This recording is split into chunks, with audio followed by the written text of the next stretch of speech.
Ele nasceu em Bela Vista de Goiás e veio para Goiânia nos primeiros anos da nova capital. Aqui ficou até a sua morte, aos 100 anos de idade, em 1996. Era farmacêutico e médico. Ajudou na criação da Faculdade de Medicina da UFG. Fundou a Sociedade Goiana de Pecuária e Agricultura e um banco. Na política, foi um dos nomes fortes da UDN goiana. Foi escritor. Integrou a Academia Goiana de Letras e o Instituto Histórico e Geográfico de Goiás. O personagem deste episódio é Altamiro de Moura Pacheco.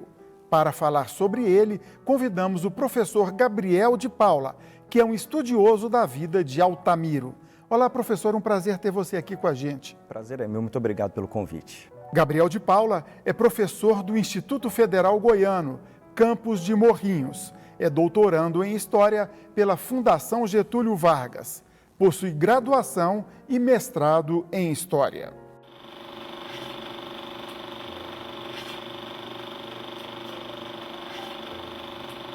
Professor, Altamiro tinha graduação em farmácia e medicina, era farmacêutico e médico. Vamos iniciar falando dessa formação profissional dele. Não, com certeza. É interessante perceber essa entrada, na verdade, os dois pés na área da saúde, o que, de certa forma, para a realidade goiana dos anos 20 não era muito comum, especialmente se nós levarmos em consideração que boa parte dos farmacêuticos eram práticos. E ele depois consegue fazer um curso de graduação na antiga capital, na cidade de Goiás, e depois consegue realizar um velho sonho, uma pretensão, uma vontade de se tornar um bacharel, de se transformar em médico e vai fazer o curso de medicina em Niterói, no Rio de Janeiro, cumprindo então um percurso relativamente comum das elites goianas, que era seguir ou a carreira do direito ou a carreira da medicina. Ele ainda concilia como farmacêutico. E aí ele vem para Goiânia no começo da nova capital, em busca de novas oportunidades. Justamente. Na verdade, antes de vir para a nova capital, ele volta para o estado e vai atuar no interior do estado, onde ele vai formar uma clientela, vai ter uma quantidade considerável de pacientes e já nos anos 30 se desloca para Goiânia e vai aqui permanecer até a sua morte em 1996. Então a relação do Dr. Altamiro vai além do estado de Goiás e é uma relação muito profunda com Goiânia, com a nova capital, e aqui ele vai ser uma personagem central tanto na medicina, na política, no ambiente cultural. Portanto, embora não tenha nascido em Goiânia, ele vai se transformar num goianiense pleno.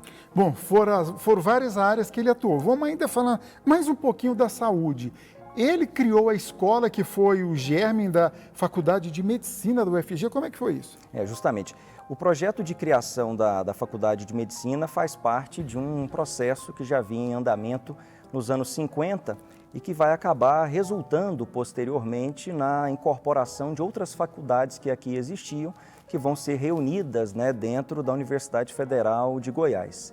Mas a figura do Dr. Altamiro era uma figura que conseguia conciliar não só a clínica, mas também a consciência de que a nova capital precisava também formar os seus médicos para atender as demandas de Goiânia e as demandas do sertão, que ainda graçava por essas bandas. E aí depois então se transformou na faculdade Justamente é incorporada pela Universidade Federal de Goiás. Agora, a principal atividade dele qual foi? Foi a agropecuária? É um pouco complicado dizer a principal atividade. É um homem multifacetado. E dentro dessa capacidade de atuar em vários ramos, ele conseguiu conciliar o que, diga-se de passagem, é muito comum entre as elites goianas de conciliar as profissões liberais com as atividades agrárias. Então, acredito que elas sejam complementares. Alguns afirmam que a medicina, alguns afirmam que o direito é um elemento de consagração social em Goiás, mas eu acredito, penso a partir dos meus estudos, que essa consagração dele enquanto médico está profundamente atrelada à sua posse de terras. E é alguém que consegue adquiri-las a posteriori. Ele não é um homem de herança, ele não recebe essas terras da família, portanto, poderíamos dizer, utilizando aqui uma expressão de língua inglesa, ele é um self-made man, um homem que se fez sozinho a partir da medicina e a partir da medicina consegue se tornar um importante agropecuarista em Goiás. Então, acho que essas atividades são complementares. Até saindo um pouco, sem sair do perfil dele, mas até pela sua pesquisa de doutorado, que trabalha com agropecuaristas goianos. Isso é um perfil do agropecuarista, então, ter terra até é uma forma de se consolidar na sociedade? Com certeza, com certeza. A terra, ela ultrapassa o limite da relação econômica. A terra é uma ferramenta importante de consagração. A terra abre portas no mundo político, a terra abre portas nas relações de sociabilidade. Então, quando a gente faz uma leitura estrutural desses principais representantes da elite goiana, a terra é, de fato, um elemento fundamental, importantíssimo.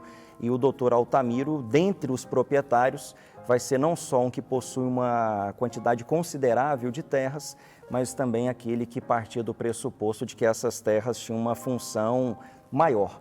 E que função maior que é essa, né? Ajudar no crescimento econômico do Estado e não só nos interesses próprios do doutor Altamiro. E onde ele tinha terras?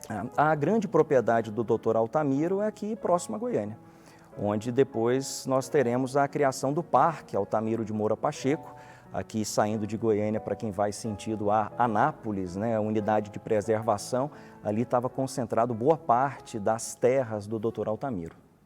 Quer dizer que a água que nós bebemos aqui em Goiânia e adjacências é de uma propriedade que foi dele? Justamente, né? O Ribeirão, né, que depois foi até represado, né, ele estava localizado nas terras do doutor Altamiro, que curiosamente era um homem que nos anos 40 já tinha uma preocupação considerável com a preservação, com a ideia de reflorestamento, portanto, um homem que tinha uma capacidade de enxergar e conciliar a atividade pecuarista, que por si é uma atividade ainda mais nos anos 40, 50, 60 predatória, com a necessidade da conservação e da preservação.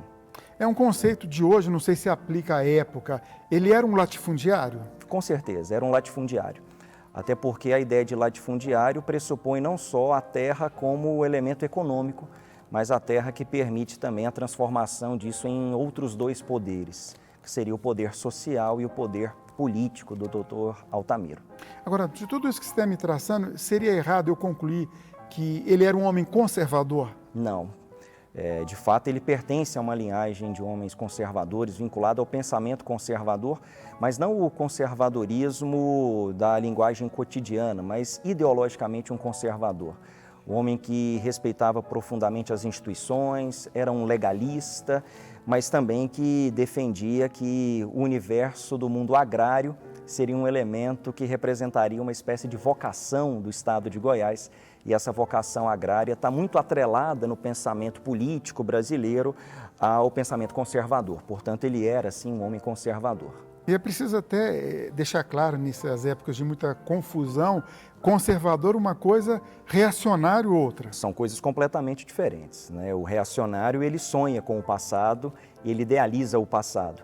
O conservador, ele acredita na mudança, mas uma mudança que tem que ser feita de forma lenta, de forma gradual, e o conservador acredita que aprende-se com o tempo, enquanto que o reacionário, ele faz uma leitura utópica, idealizada do passado. Doutor Altamiro, sejamos justos, era um conservador, jamais um reacionário.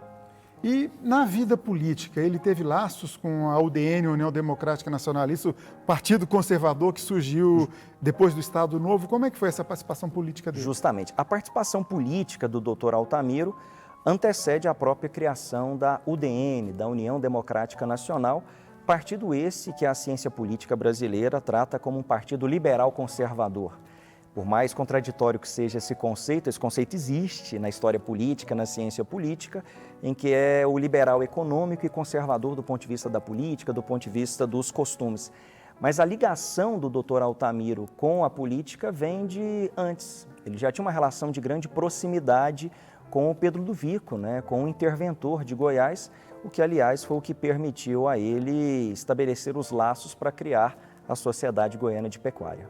Tá, mas entrando na política, e ele inclusive concorreu ao governo contra o próprio Pedro do Vico? Concorreu. O doutor Altamiro é um dos fundadores da UDN, junto com outros personagens importantes, como Jales Machado, um homem de negócios, também pecuarista, Domingos Velasco, que pertencia à esquerda democrática da UDN, que depois... Lá na época da cidade de Goiás ainda, né? Isso, justamente. E que em 45, quando surge a UDN, ele vai ser depois, em 46, o fundador do Partido Socialista Brasileiro, do PSB. Mas o doutor Altamiro se lança candidato ao governo do estado pela UDN em 50, enfrentando o também médico doutor Pedro Ludovico Teixeira. Portanto, foi uma disputa de jalecos pelo governo do estado. Ele perdeu para o Pedro Ludovico e desistiu da política partidária ou não? Eleitoral apenas? Perdeu. Ele não só sai derrotado na campanha, mas o doutor Altamiro também abandona um pouco a política direta, embora nos bastidores o papel dele como líder classista faz naturalmente com que a presença dele na política também seja feita de outras formas. E ele teve ligação também com um outro governador, o Francisco Ludovico, na época da construção de Brasília. Como é que foi? Justamente. Nos anos 50, no processo da construção de Brasília, que aliás faz parte de um projeto maior, que é um projeto de integração nacional. E o doutor Altamiro vai ficar responsável por estar à frente de uma comissão que vai levar adiante um estudo para viabilizar a desapropriação das terras. Porque, mediante essa desapropriação, o projeto urbanístico poderia ser levado adiante e ele vai assumir essa responsabilidade menos política e mais burocrática. Professor, nós vamos para o intervalo agora. No próximo bloco eu gostaria de começar falando sobre a vida de Altamiro Moura Pacheco enquanto intelectual, pode ser? Claro. TBC Memória, ajudando a preservar a história de Goiás.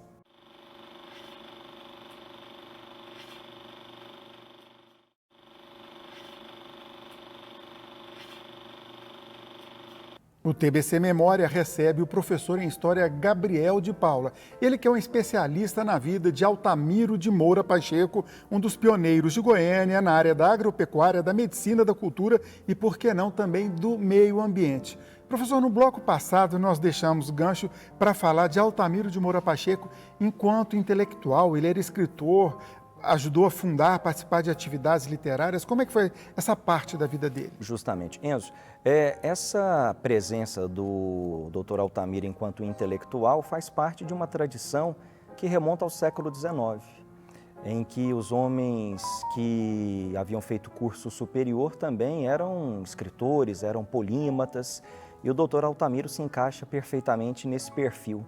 Dr. Altamiro deixa algumas obras, como a Industrialização do Boi e seu Habitat, tem uma obra de discursos do Dr. Altamiro e possuía também uma vastíssima biblioteca.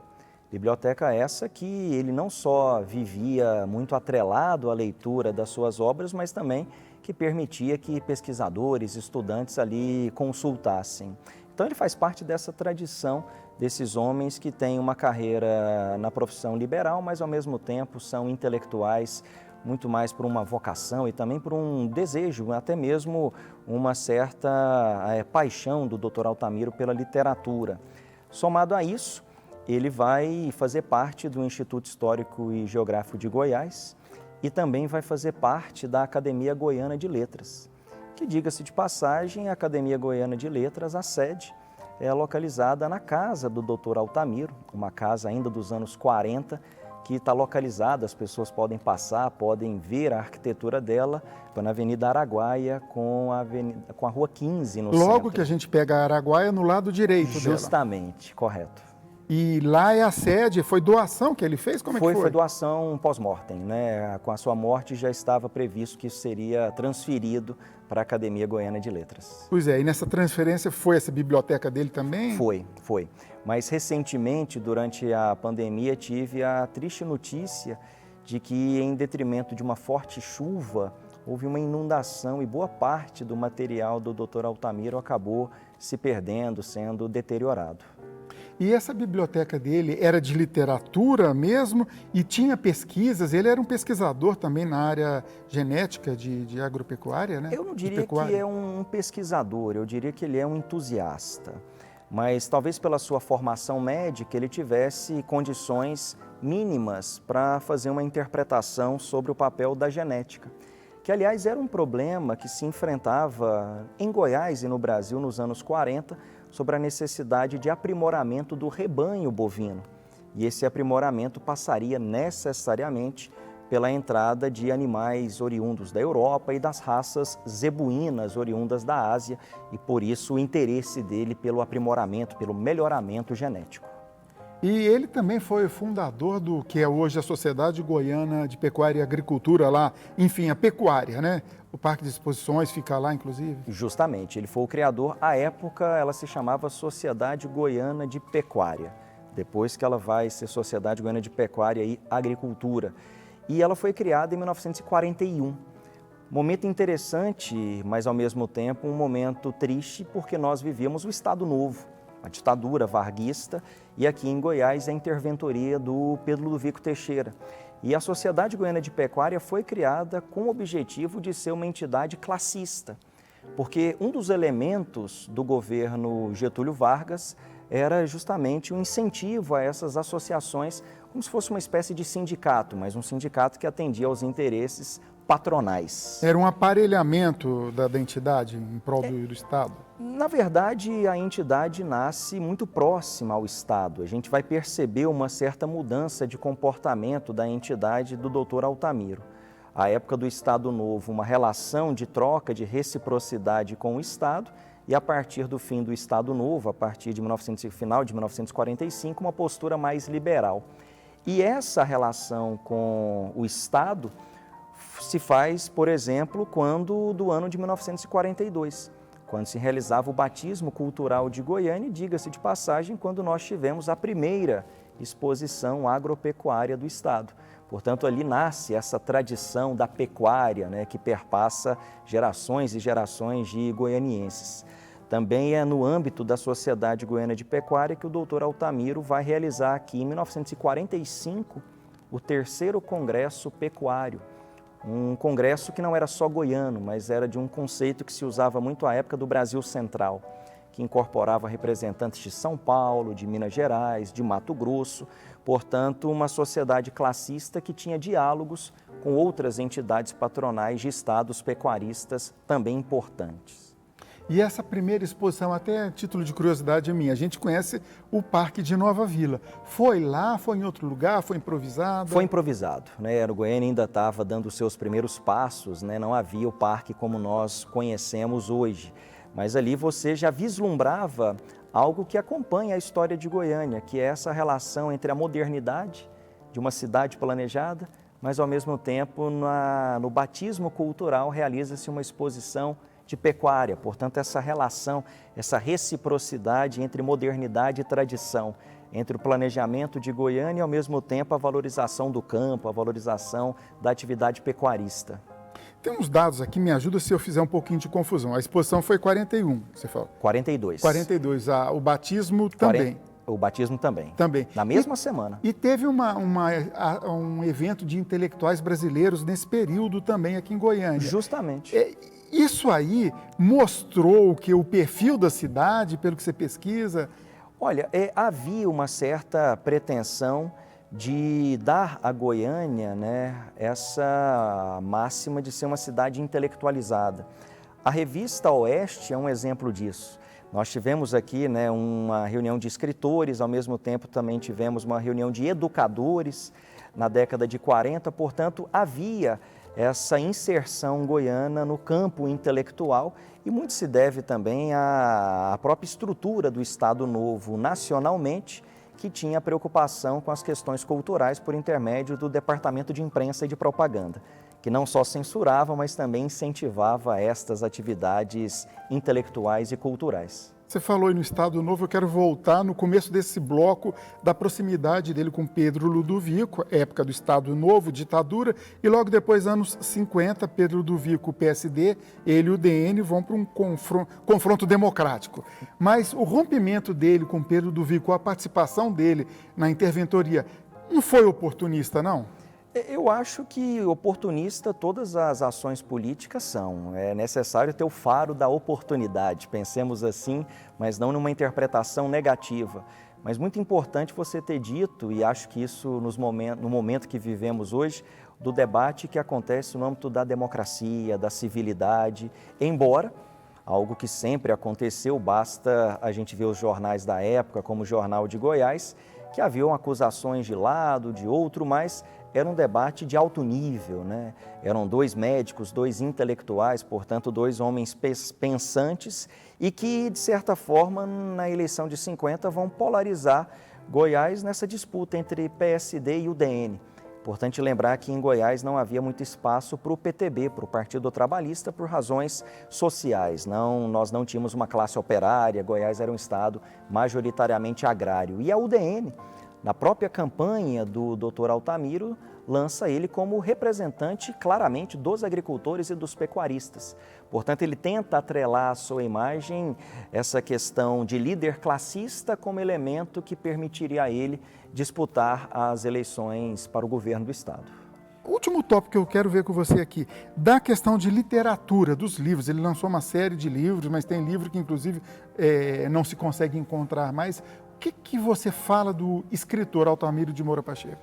Olha, os textos que eu tive acesso, especialmente os discursos do Dr. Altamiro, mostram uma linguagem, né, um tipo de escrita um tanto quanto elaborada, cheia de maneirismos. E, do outro lado, a leitura que eu faço da obra econômica do Dr. Altamiro, A Industrialização do Boi no Seu Habitat, eu percebo ali uma capacidade quase que de um economista. Eu acho interessante a capacidade do Dr. Altamiro de tentar propor uma resposta para um problema que a pecuária goiana atravessava há muito tempo, que era a necessidade de criar um frigorífico aqui para que nós não enviássemos os animais para abate em São Paulo. Então, a gente nota que na sua interpretação havia necessidade de uma pecuária que fosse moderna, de uma pecuária que fosse voltada também para além da porteira da fazenda, sendo necessário que em Goiás nós tivéssemos a criação de um frigorífico estatal. Então eu acho que do ponto de vista da escrita, você tem o Altamiro, que era um exímio autor de discursos, tinha uma ótima retórica, mas ao mesmo tempo um escritor que tinha uma compreensão econômica muito útil das necessidades e das demandas do Estado. Você fez uma colocação em que me provocou uma outra pergunta, pacificado que ele era um homem conservador. Mas ele via além do tempo quando ele fez essa proposta de criar um frigorífico aqui? Eu gosto de dizer que não existe ninguém além do seu tempo. Nós somos condicionados pelo futuro que o nosso presente proporciona. E, de fato, o Dr. Altamiro foi o primeiro a tentar romper um pouco com a lógica que estava atrelada aos frigoríficos ingleses em São Paulo e a necessidade de realizar a construção de um frigorífico aqui. Então ele antecipa isso, embora o seu projeto não tenha saído do campo das ideias, da reflexão e não tenha sido implementado, mas era alguém que conseguia, dentro do horizonte de expectativas que a época permitia, enxergar um pouco mais além do que os demais colegas pecuaristas do Altamiro. Agora, para encerrar mesmo, o grande legado dele foi na pecuária? Eu acho que o legado do Altamiro passa pela pecuária, mas passa também pelo senso da preservação. Acho que a preocupação com o ambiente, ele está atrelado ao modo do Altamiro conduzir a sua atividade rural. Portanto, era um ruralista que acreditava em genética, um ruralista que defendia a modernização, mas um ruralista que não defendia a destruição, que defendia a preservação. Ok, professor, muito obrigado. Agradeço mais uma vez a sua participação aqui no TBC Memória. Muito obrigado. TBC Memória, ajudando a preservar a história de Goiás.